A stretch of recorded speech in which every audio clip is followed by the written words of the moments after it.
As you'll notice, do not mess this up. As you'll notice on some, I'm only coming on this show one time. You got me one time. Fair enough. Until you're famous, and then I'll come back. And then back. Well, yeah, exactly. We got to parlay that. So I did wear the mustache just for you. Really, I noticed, and I'm deeply hurt and upset by it. But we'll talk about that later. It's not my best look. No. Really giving me a Napoleon Dynamite. Truly yeah, it's Napoleon or his brother Kip. Like, seriously. So got to get rid of that. What does Emily think? Not a fan, if we're being honest. Cannot stand it. I know I liked Emily from the beginning. You're questionable. Emily's great. I can't argue that.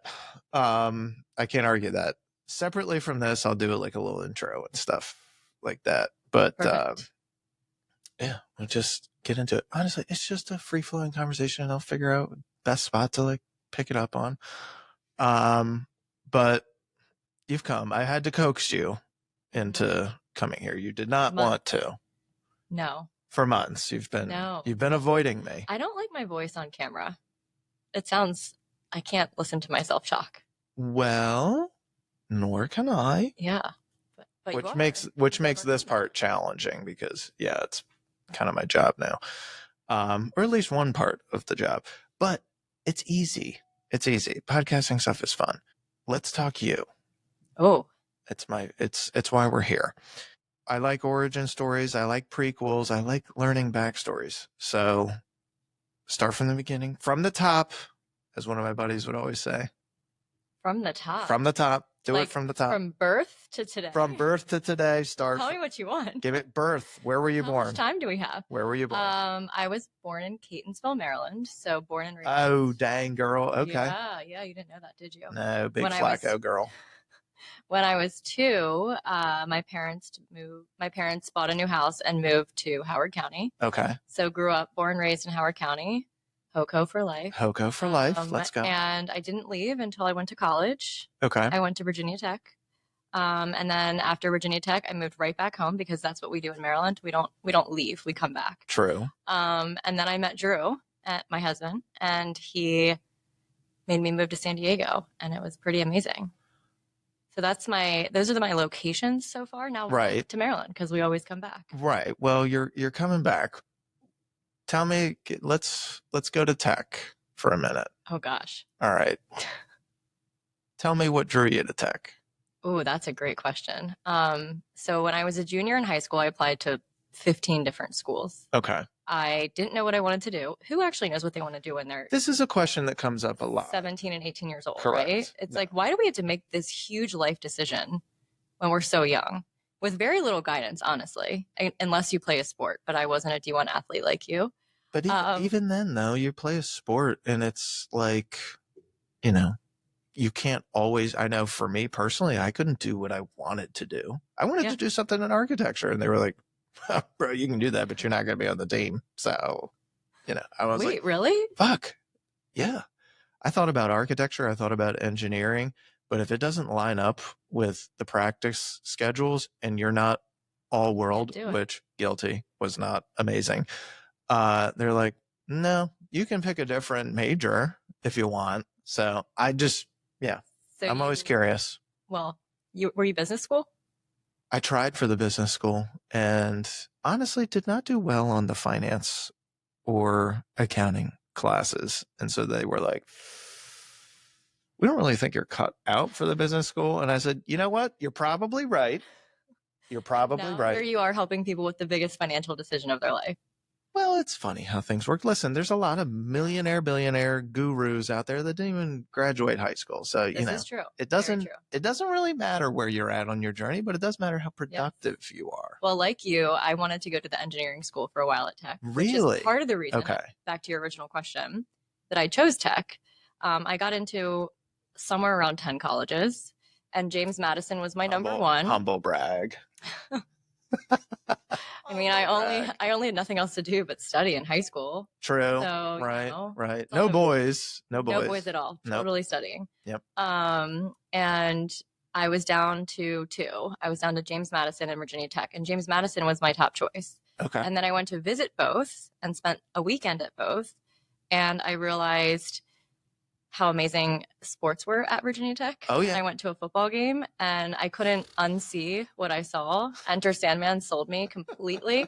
So to answer that question, in 18-year-old Nikki's mind, it was going to be a better time. No doubt. It really wasn't. I didn't know what I wanted to do yet. I didn't know what my major was ultimately going to be.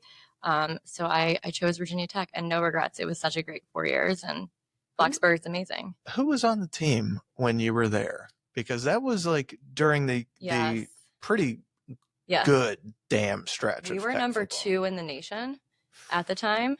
I can't remember who number 1 was now. I want to say it was Florida or maybe Florida State. Florida State. I can't remember now. But anyways, yes, we were number 2 in the nation when I went there. And we had Marcus Vick. Oh, yeah. Who was really the superstar at the time. Yeah. Until he got into a little bit of trouble and it happened. The team.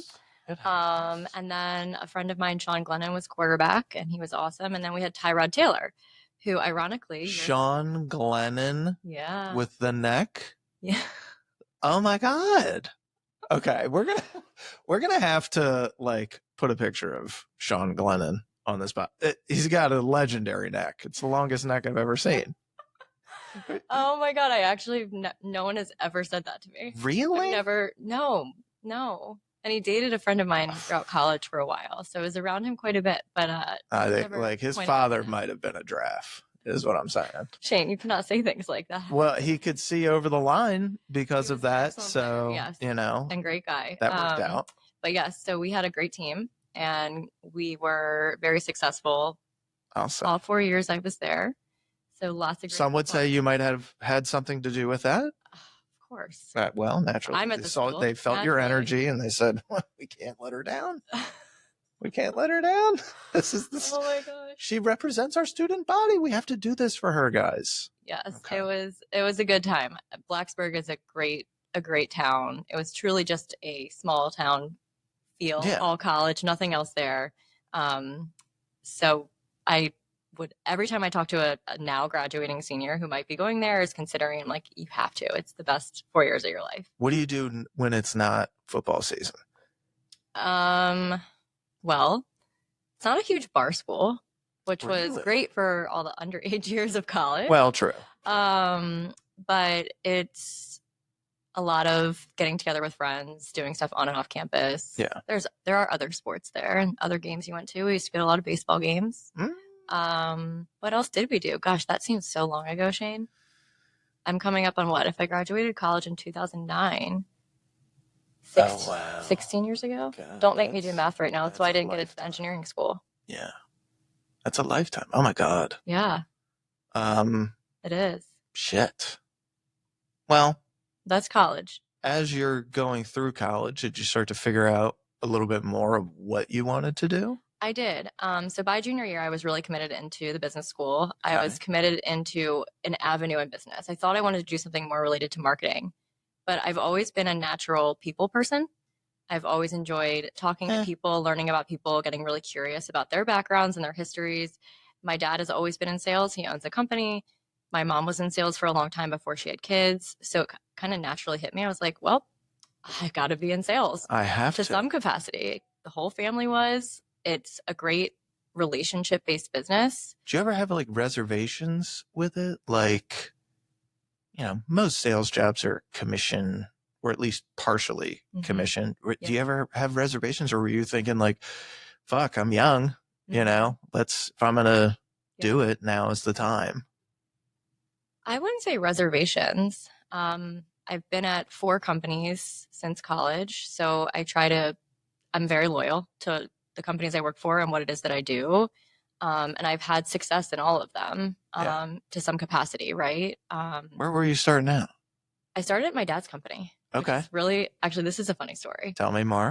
So my dad owns a small industrial company based out of Columbia, Maryland. It's called Baltimore Rubber and Gasket. So when I told everyone in college I was going to work for Baltimore Rubber and Gasket, there was a lot of questions about what that was, which was quite entertaining. And then when I got there, I was like, oh, well, I'm the owner's daughter. Like, he's gonna give me a nice place to work, and You would think he's gonna teach me the ropes and all that stuff. And he was like, here you go, general manager. You're gonna teach my daughter everything. And actually, I want her to start in the warehouse. Go put a hard hat on her and like steel-toed boots, and you're gonna teach her how we make our product. So he gave you like a full on.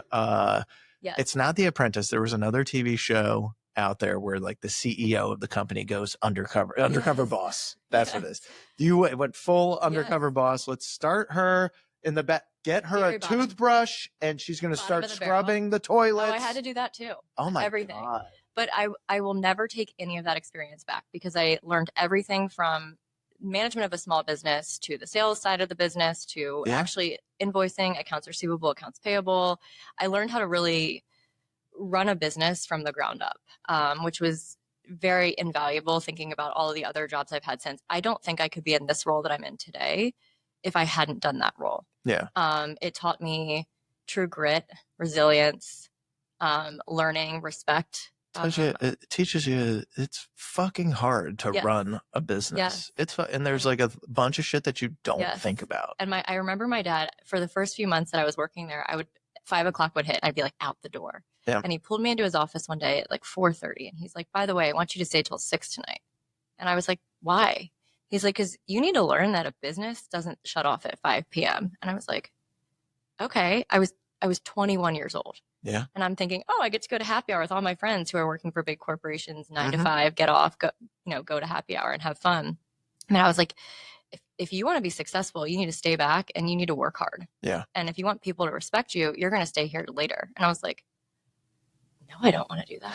I want to go to happy hour with my friends. Happy hour sounds, honestly, it sounds way better. I'm not going to lie. Dad. But in hindsight, I owe a lot of my business acumen and grit and drive to him, because he taught me that from the time I graduated college, which, look, I should have probably known that before college, but let's be real. We're in college, you don't spend the time to think. Kids don't know. No. Yes. Unless you're, of course, playing a sport like you, where you're like the discipline in that you're getting up at 5 a.m. and going to practice versus laying in bed or deciding if you want to skip class, right? You're staying on that regimented schedule. To a degree, it's regimented, but at the same time, like, you have somebody telling you exactly what to do at all times. When you're in like real life, you don't have that. Yeah. And if you run your own business, you have to be the person to tell yourself you got to do all the shit. Yes. So if you can't do that, it doesn't matter how disciplined you are to be able to do stuff. You still have to have somebody tell you what to do. And it's not going to be a successful venture if that's how you operate. 100%. And I don't think I would have seen any success in the last 3 roles I've had following working for my father if I hadn't taken all the lessons from him and applied them. And I still, to this day, when I'm getting tired or it's the end of the week and I'm ready to go home, I hear my dad saying to me, no, like, dig a little deeper. You got to dig a little deeper to figure out a solution or, get an answer or help somebody out. So I really respect him, and he's really been a mentor to me in my business career. That's cool. Yeah. What'd you do after Dad? So I met Drew. At a lovely Put a picture of him up on the screen next. At a lovely concert in Washington, D.C. David Guetta. Randomly, not looking or hoping or wanting to meet anybody, but we met, and the rest was history. Yep. And he was at the Naval Academy at the time. I knew nothing about military life, nothing, nor did I want to be a military spouse or in that at all. I'm somebody who really enjoys spending time with my partner and wanted my partner to be around. And I met Drew, and I truly had no idea what I was signing up for. I was like, I don't think I can do this, but we'll see where this goes. Fast forward to when he graduated, he was like, I want you to come with me. I was like, well, where are you going? He's like, I'm going to give you the choice. And he's like, I could go to Hawaii. We could go to Spain. We could go to Virginia Beach and stay close to family, or we could go to San Diego. And I was like, I've always wanted to get out. And San Diego does sound pretty dope. It sounds pretty fun, right? So 27-year-old Nikki was like, let's go to San Diego. Yep. So we, he graduated in May. In June, we packed the car. I left my dad's company, with enough notice, of course. Yeah. And I didn't know what was next. I just took a risk, total leap of faith on him, on that he was going to have my back if I didn't have a job or I ran out of money or anything crazy. We drove across the country together, which was truly one of my best memories to date as well. And then we get to California. A couple days later, I was like, okay, I got to find a job now. I got to figure out what I'm going to do out here. I don't know anybody. I think I had 1 or 2 friends that were from Maryland that I sort of knew. I wasn't super close to. Yeah. It's like, I don't have my support system out here. I don't have a career. I need to make that for myself. And so we were in a barbershop. I can't remember the name. It was like Floyd's, one of those chain shops. Oh yeah. Troy was getting a haircut down the street from our San Diego apartment a couple of days after getting there. And there was a business card on the table next to me in the waiting room that said Houzz, and it was Houzz, home remodeling app. And it was like, we're hiring, you know, and I don't even remember exactly what it said, but it caught my attention. So I picked it up and I brought it back to the apartment. I was like, I'm going to look into this company. I ended up spending that entire afternoon looking at their website, reading about the job descriptions, and I was like, I'm hooked. It looks like an amazing culture. I watched all the videos, like all the corny recruiting videos that we all have, right? Yep. I was like, I'm going to apply. Probably won't get it because I have no experience that's relevant to what they were hiring for. But at the time, they were still fairly strongly in the startup stage. Okay. And in the San Diego office after my first interview, they had probably around 30, 35 people at the time. Okay. This was in 2015. I got hired. So we moved out to San Diego in June of 2015. I was hired by mid-July, like start date mid-July. Damn. So I really was only without a job for about a month of being out there. And I worked there for 4.5 years. And from the time I started, we collectively as a team, the office grew from 35 people to almost 200 people. I was going to say, it's probably huge. Yes. Now. I don't know. I feel like they've pivoted their business model quite a bit since I was there. But what I will say is what I learned in that job is the meaning of community, because I had a community my whole life here, right? Virginia Tech was so close enough to home. I had all my great friends. I had my great friends after college. I didn't have that in San Diego. And I met my, lifelong friends at Houzz in San Diego. I met the people who went through getting married, getting engaged, having their first babies. And I still, to this day, we will randomly message each other and be like, hey, remember that time, this happened? And so I really credit a lot of the community I built in San Diego to finding that business card and that barbershop. And it also took me to the next trajectory of my career. So leaving a small mom and pop business and then going into a big startup, fast hyper growth company was a whole different environment. So it was a lot of adjusting in that regard. But once I got myself into a good groove there, I realized technology was the world that I wanted to be in. Yeah. SaaS, technology. Do you like that stuff? I do. Okay. Yeah, I do. And funny enough, after maternity leave, so I was at Houzz for probably 3.5 years before going on maternity leave. And when I was on maternity leave, a couple of my friends out there went to Compass. Okay. And they were telling me how amazing the company was, how much of a disruptor. The trend that I realized that I appreciate in technology companies is the people who are disrupting this respective industries that they're a part of. Yeah. I admired Houzz because they were creating a new way for architects, home builders, interior designers to advertise and giving them a new platform and a new site for inspiration and design and a new way that they could get business. That was a pivotal time where the mobile apps were becoming important. And the two companies I worked for a company in between, which we can rewind to here in a second. But what drew me to Compass was really some of my friends that were working for Compass out there that had left Houzz and talked about how amazing it was and how it was really disrupting the world of real estate. So that drew me to applying for Compass actually the first time in San Diego. No kidding. And I did get the job out there. They decided, I think they had Were they on crack? How could they? Shane. Wow. Yeah. So I didn't get the job out there. I was pretty sad at the time. And I applied again. And then ironically, Drew and I made the decision when he got out of the Navy in 2020, we were going to move back home to Maryland. And on the drive back home, I got a phone call from a random San Diego number, and I answered, and it was the recruiter from Compass in San Diego. No kidding. Like, we actually are hiring for the role again. We're interested in interviewing you.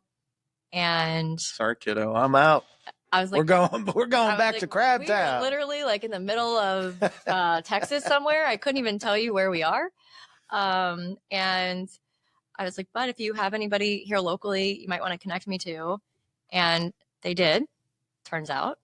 And they connected me to the local team here, and the rest is history. Well, shit. Been at Compass for almost 5 years now, which brought us together, Shane. Yes, it did. Yeah. Yes, it did. Yeah.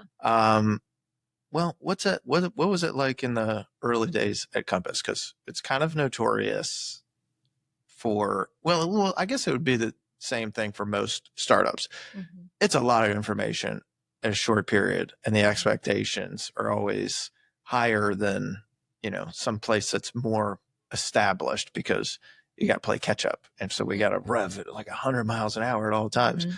What were those first days like?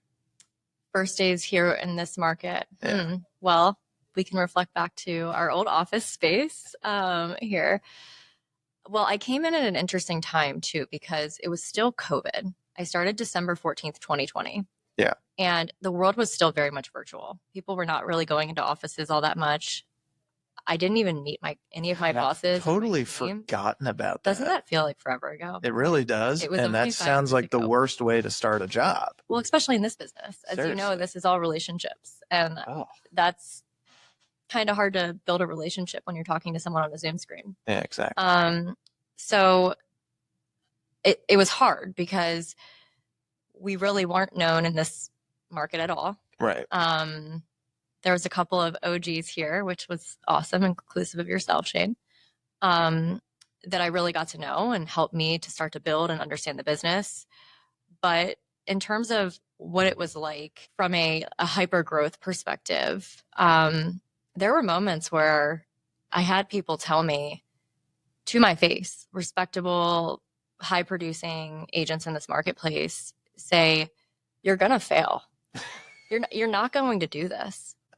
I looked around and I was like, well, I don't think you're quite following the trajectory of the industry right now. And I believed in what Compass was doing from the very beginning. I believed in what the opportunity was. And I believed in my ability to build enough relationships with people that I genuinely care about and want to see their lives and their careers get better and change.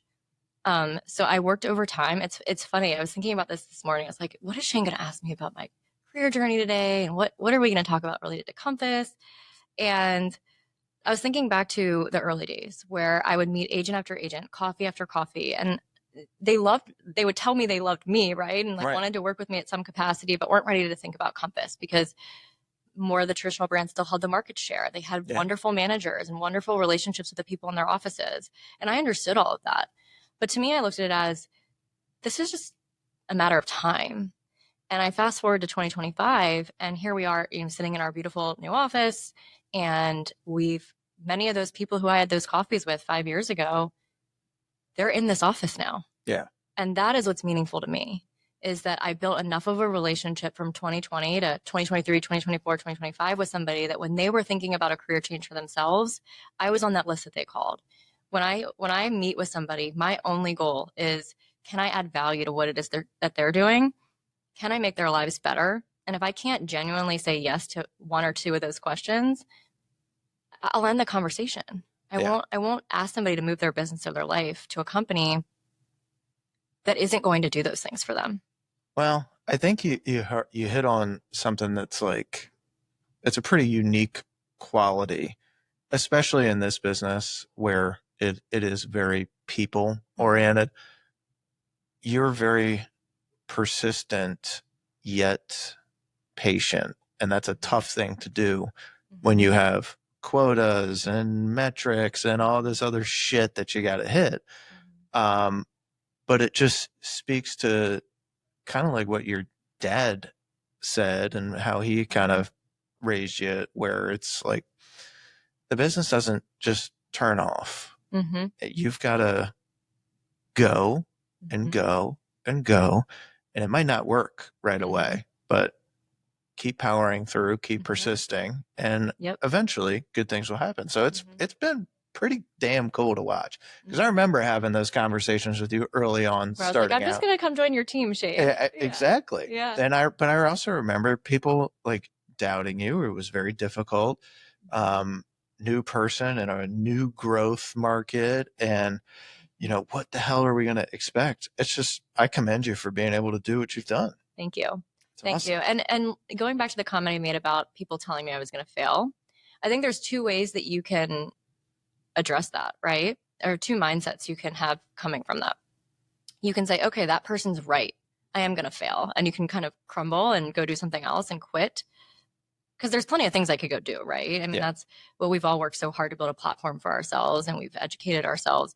But I used that moment of doubt, or moments of doubt, I should say, to motivate me. Yeah. I was like, I'm not going to fail. I don't know why you think I'm going to fail. I'm not going to fail. And I used it as motivation. I channeled the stress and the negativity into motivation and encouragement. And that's a really hard thing to do. And it's another thing that I've had to teach myself over time, because in my first role, and we haven't talked about the company I worked for between House and Compass, but I worked for a small company called Mercado. And at the time, they were an indie grocery delivery company. And they were trying to do what Instacart did, but for all of the mom and pop markets, grocery stores, maybe chains that were like 6 or 7 stores, not 100, not the Whole Foods, not the, the Giants, the Safeways of the world, the smaller companies that needed the ability and the infrastructure to also get competitive and offer delivery, right? Especially in 2020 and 2021, that was really important. And I worked for them for a while. They were a brand new startup. They had just raised their seed round. Amazing CEO, true visionary. I mean, he started that company because his dad and his family owned a butcher shop in New York, and that was his vision for it. That's cool. But same thing was true in that role too. I would call these grocery stores and these owners and set meetings, and they'd be like, "You guys are going to fail. You guys aren't going to do this." And and look, like, people are always going to root for failure. And bringing that full circle, I think for me in business, I've taken that as that's a reflection on you all and what you're doing and your insecurity about how you're building your business and what it is that you have to offer versus what I'm doing.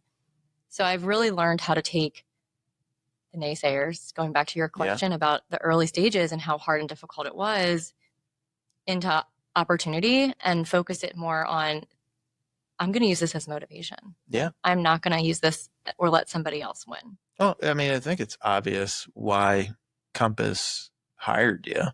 I hope. In addition to like the personality traits, like you're also going in, you've got a track record of going into businesses that are in need of growing and selling them on growth. And like, use our platform. We'll be able to get you what you want. And it's worked. I mean, but you've God, it's pretty fucking cool. But it's also got to be difficult transitioning from tech sales to agents. Agents notoriously difficult personalities and people. So, and you're one of the more difficult ones. That's what I'm told. No, I'm kidding. You're great. It isn't and isn't. The companies I worked for before, it was very transactional. Right. It was very much like, let's get to the finish line. Let's determine if there's mutual value. Are we signing a deal? Or are we not signing a deal? Which is very traditional sales, very transactional. The piece I missed during those years was the relationship. I always go back to that word relationship, but it's so true. What I love about the agent space is it may not happen instantly.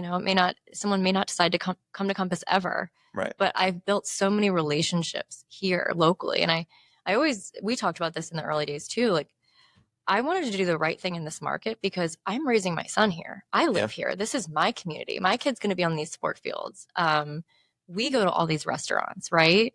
I want to build something that's representative of this market, and I want to build the right relationships to help me get there.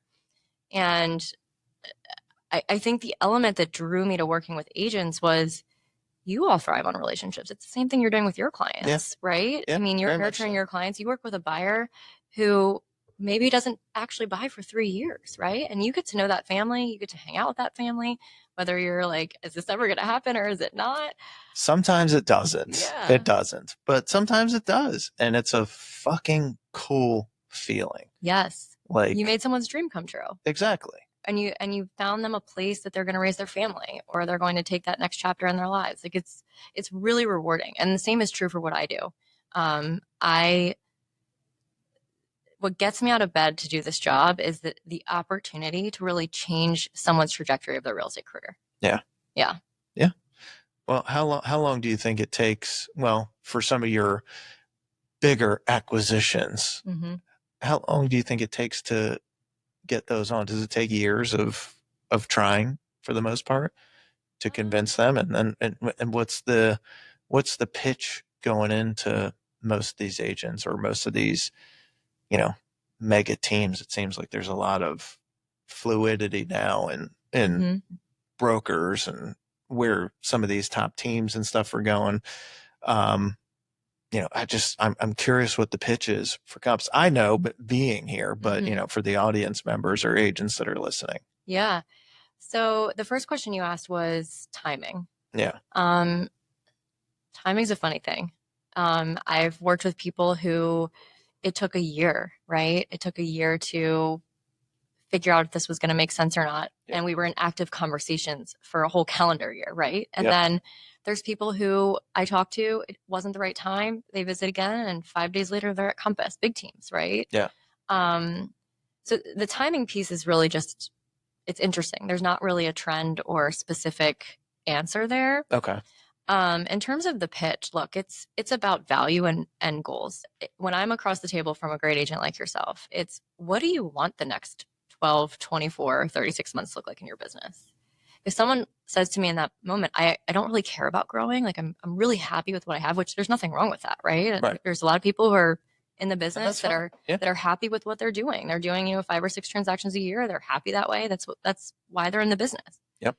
There's agents who really do care about growth and teams. And if that is the answer I get in initial conversations, it's, well, I need to show you how we've been able to do this for XYZ agents across the country, right? Yeah. And I use data because data doesn't lie. And if I can tell a story that was real for another agent, and they can pick up the phone and call any of those people, right? I mean, at any point, you all have each other's phone numbers, call them and ask about their experience. If you care about the things that you tell me in this 1, 3, 5 year plan, there's no better company that's going to suit you right now. Truly. I mean, the thing that I love about Compass, and Robert Refkin's really done an amazing job from the beginning of this company to now. Companies and their culture, they trickle down from the top, right? And what Robert's done a beautiful job in doing is marrying technology with culture. Yeah. And if you put somebody in the right environment with the right tools, what's stopping them? What's stopping them from accomplishing their goals? Now, look. Only themselves in most cases. Yes, drive and discipline. We go back to those words we talked about a little while ago.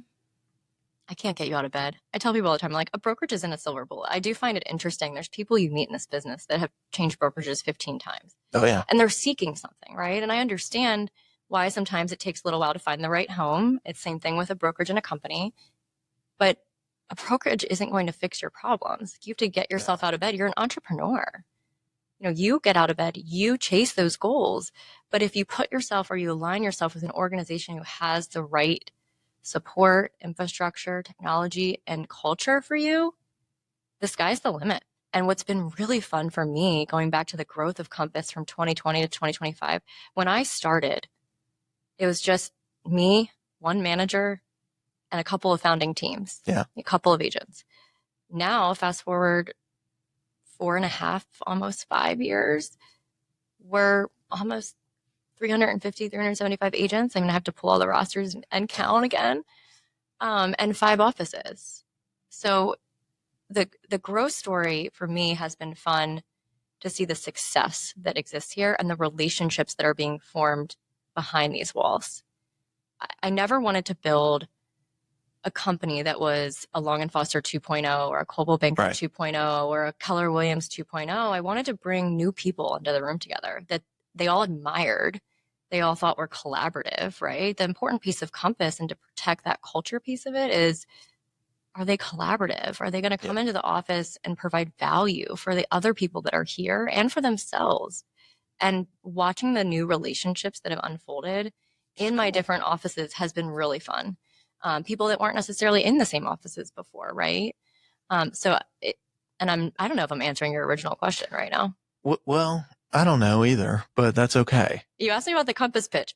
Hopefully that. Well, I mean, that's a pretty good pitch. I'm in a trance right now. What are some of the biggest pushbacks that you get from agents other than, hey, it's not the right time? Yeah. I think I was taught very early in the business, there's going to be these three commonalities that you're going to hear in terms of why an agent ultimately doesn't make the move. One is timing, like you just said. Yep. 2 is loyalty, and 3 is comfort. Those 3 things are, now there's a lot of little buckets underneath all of them, right? That we could talk about it deeper, but some people are really just comfortable where they are. Yeah, and I get that. And you can't break comfort, right? Now, what I always say to people is, what's that famous adage we all know is growth doesn't happen in the comfort zone. No. Which is why I'm doing this today, by the way. This is my growth of the week, getting on Shane's podcast. But the loyalty piece is hard. And what's been really cool to see in Annapolis specifically is there are powerhouses in this market who've built amazing offices who are at my competing firms, right? But I admire them. Yep. I admire them and what they've built, and I strive to build what they've built, right? So the loyalty, I understand and appreciate. And I'm like, if only one day someone else is calling and another company's calling and my people are like, no, we're loyal. We love Nikki and we love our manager, right? Exactly. And that's the dream. That's what you want to build. So I would say those 3 things are the overarching themes of why people ultimately don't make the move. But of course, there's lots of one-offs in there. Well, of course. Yeah. Of course. What do you guys look for as a recruiter and an agent? It's a great question. So I'm going to answer this question in a roundabout way. Okay. So a year and a half ago, I went to lunch with a top agent in the Howard County market. He told me his whole story into the business, and he is somebody I really admire. He's not somebody we're currently working with at Compass, but an agent I really admire. And he said to me, by June of 2024, I want your business to be 100% referral. Because we were talking about how he built his business and named his team and where his business comes from today and how we got to that point. And I was like, I don't know if that's ever going to happen for me, right? Cold calling is such a big part of what I do and part of the job. But I was like, okay, I'm going to try really hard to build a completely referral-based business. And sitting here today in May of 2025, so almost a year later, my business is almost all referrals now. So to answer your question about what I look for in a potential customer, right? Because I look at you all as my clients, right? That's really important too. What I look for is, one, that trusted referral from somebody else, right? Somebody who I've already brought here, who really meets the values of Compass and what it is that we strive to build as a company, which is, are they kind? Are they collaborative? Are they operating ethically? Which we could talk about all day. Another podcast about the wild stories and things you see in this market, right? That's right. But are they kind? Are they collaborative? Are they ethical? Are they going to make a positive addition to the office space? Another thing we look at as I'm thinking about where our model really fits into the industry is experience. I'm not necessarily the place for a new agent. I'm not. Now, team leads like yourself and other great team leads in all of our offices, they're great for newer agents who need mentorship and all of that. But I look at Compass as, yes, are we able to help mentor and train? Is there a lot of that going on internally? Absolutely. But really the experience also matters. So I typically am looking for an agent who's about 2 years in the business as well. Yeah. Has done some transactions, because I think that adds value into, again, the relationships and the culture that are forming here. So to answer your question, it's really heavily referral based at this point, thankfully. But when I was in the earlier stages, it was turning to all of you.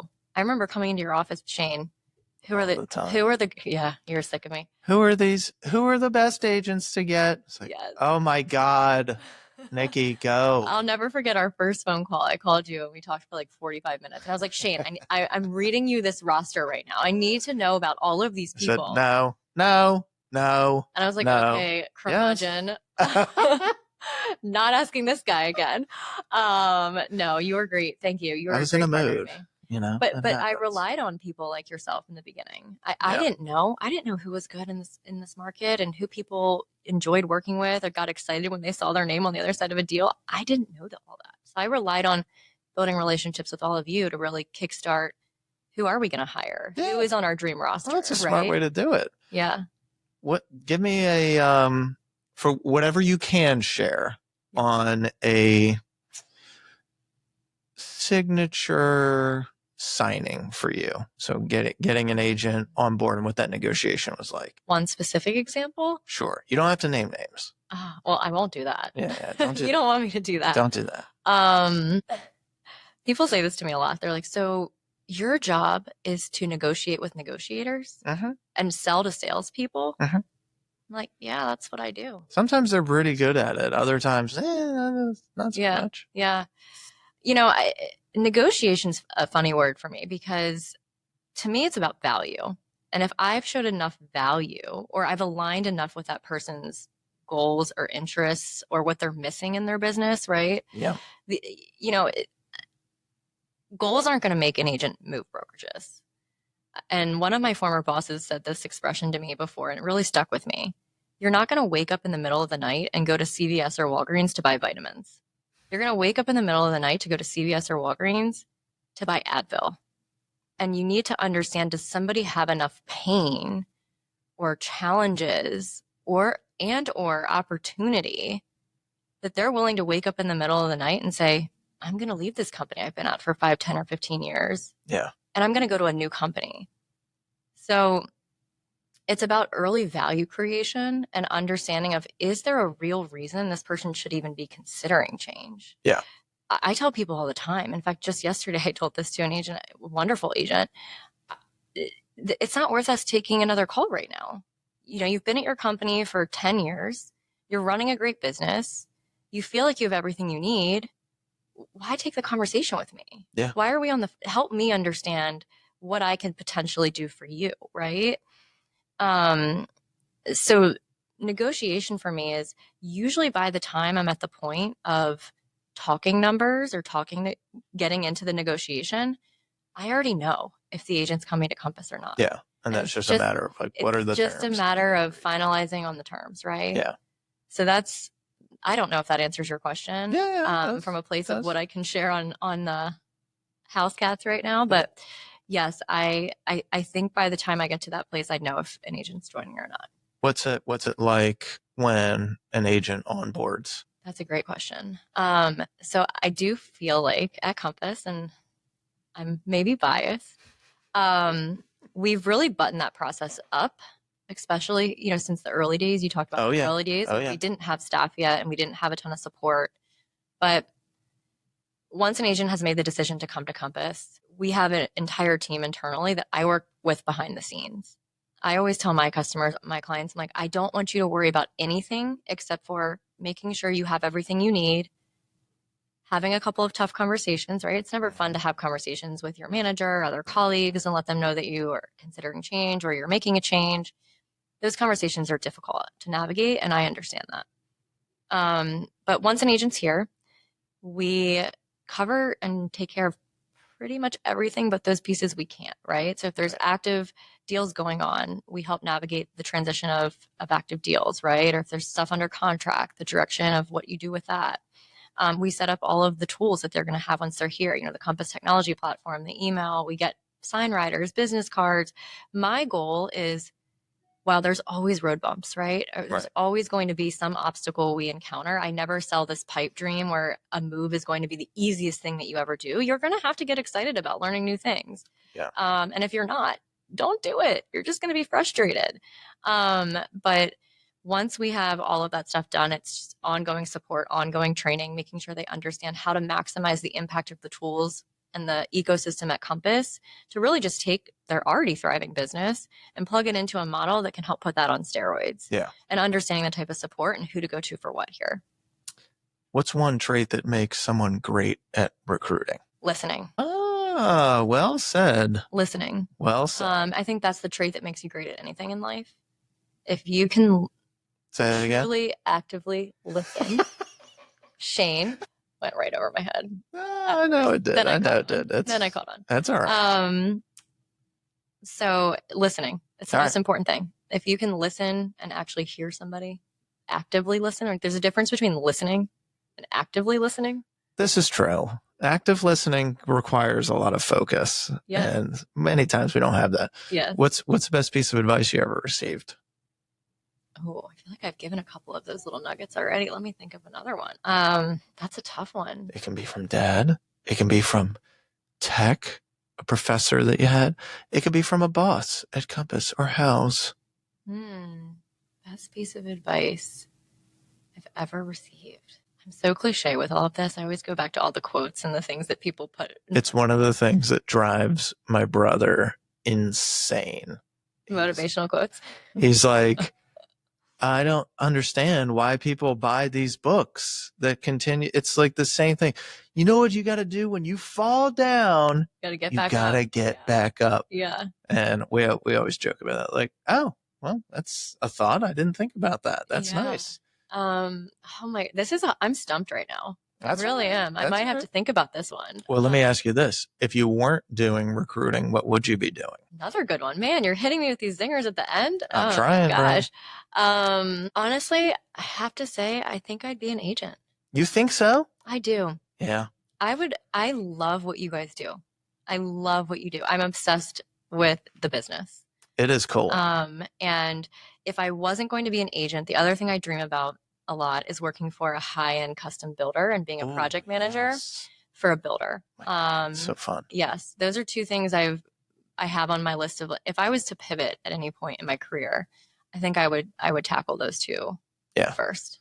If you can look back, we all have mistakes. Mm-hmm. What do you think the biggest mistake is that you made in a recruiting pitch? I make a lot of mistakes. Yeah. I'm human. Samesies.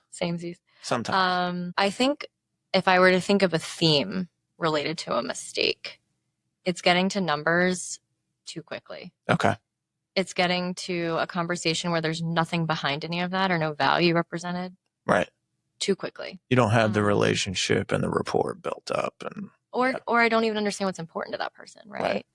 Back when I was earlier in this position, I would get an agent who's doing, $40 or $50 million on the phone. I'd be like, oh my God, I'm so scared to talk to you. Like, you're so successful and I don't know what I'm doing yet. And I would just answer whatever they had thrown my way. Instead of being confident and defending what it is that I offer, I would just answer the question. And I think that those are some of my larger mistakes. And then in addition to that, I think, look, I didn't always know all my markets the way that I do now. Yeah. And it comes with time, like anything else. Like, you have to have the time in the role and time to, and enough at bats, do it. Right? Exactly. If you don't have enough at bats, you've no clue what you're doing. Exactly. So I think there's a few people that I brought to Compass that maybe weren't the right fits for Compass. Yeah. Over the last 5 years, and I don't call that a mistake, right? That's a learning experience for them and for me. Yeah. But I'm really proud. What I'm really proud of in my current position and what I've done to date is the people that have come here from me. Very few have actually left. Yeah. Right. I was going to say it's very small numbers, very small turnover. Yes. So that tells me that not only did we have really good conversations up front, none of it was smoke and mirrors, right? It was real, that we're delivering and they're happy, right? That's good. That's what you want. That's the goal. Exactly. So mistake wise, I think it's the lack of confidence in the beginning in some of my conversations, and maybe not always making the right next move. Guilty of that. I mean, my God, to go into a listing appointment on some expensive house. But what did you want for it? Okay, sure. We should do that. Yeah. Even though I know deep down that is a crackpot number. That's not happening. That's never going to work. Yeah. What is one book, podcast, or resource that every Dealmaker should check out? Oh, Principles by Ray Dalio. Oh, you like that one? Okay, I haven't had that one pop up yet. It's been a minute since I read it, so I'm not going to quote anything. But after reading that book, it's a great life book too. It's a great business book, a great life book. I actually really respect Ray Dalio as a business person. Yeah. I follow him on LinkedIn. I read all of his messages and align with a lot of them. Not every single thing he says is Bible for me, but I align with a lot of what he shares from a business lens. So I would say Ray Dalio Principles is up there for me. Yeah, that's cool. I like that. Where can our listeners find you to connect with you? socials, website, where? Yes. Instagram, Nikki54S. LinkedIn, absolutely. My name. And you're a huge fan of photo shoots. So if anybody needs some Instagram, Pinterest type of mood board, go to Nikki's Instagram. Oh, gosh. It's incredible. And plus, you get to see little Mason and Drew. Oh, well, Drew really hates me for the photo shoots. Trying to get Drew bought in on a photo shoot is like trying to climb Mount Everest in my house. But you know, he's been a good sport. He does it, and you just got to dangle that Coors Light carrot for him. Coors do chores. Coors do chores, baby. That's it. Well, I loved having you on, so thank you for doing this. I know that I have been bothering you for quite a while about this, so I appreciate it. To our audience, if anybody found this episode valuable, my God, if I could speak, that'd be nice. Subscribe, leave a review, share it with someone who needs to hear some of these insights or wants to get involved with Nikki. Stay tuned for next week's episode. We are going to be diving into a different world with another Dealmaker, but appreciate you guys very much. Love you, and we'll catch up soon. Peace.